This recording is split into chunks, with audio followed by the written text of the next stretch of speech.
The jumping Jesus phenomenon is my name for the acceleration of information throughout history. I first heard of that from Alfred Korzybski, a Polish mathematician who invented a scientific discipline called general semantics.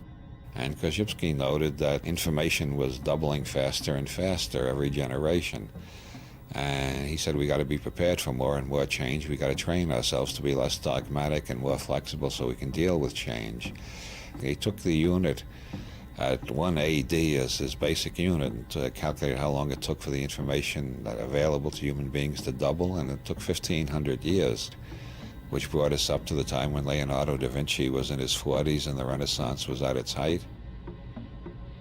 I decided to call this unit a Jesus.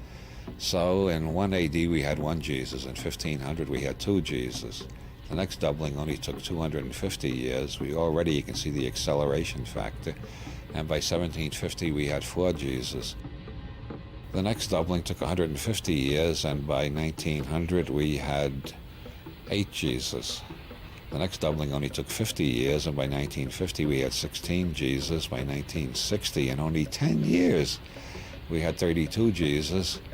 By 1967 we had 64 Jesus, and by 1973 128 Jesus. And the latest estimate I've seen by Dr. Jacques Vallée, a computer scientist, is that knowledge is doubling every year. But I heard that, about 5-6 years ago. I saw something on the net recently. Somebody estimated it's doubling about twice a year now.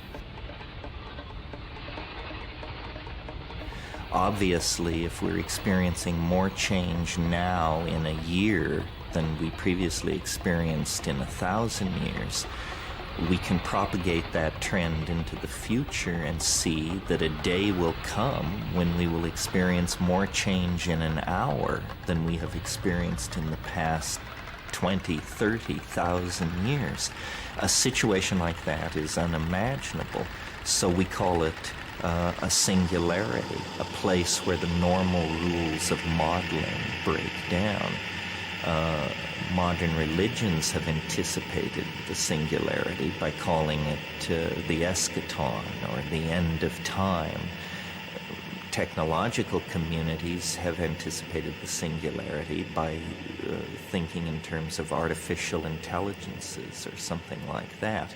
In whatever form it takes, we seem to be on the cusp of a dramatic evolutionary leap into a deeper order of complexity than biology or biology plus culture has been able to provide.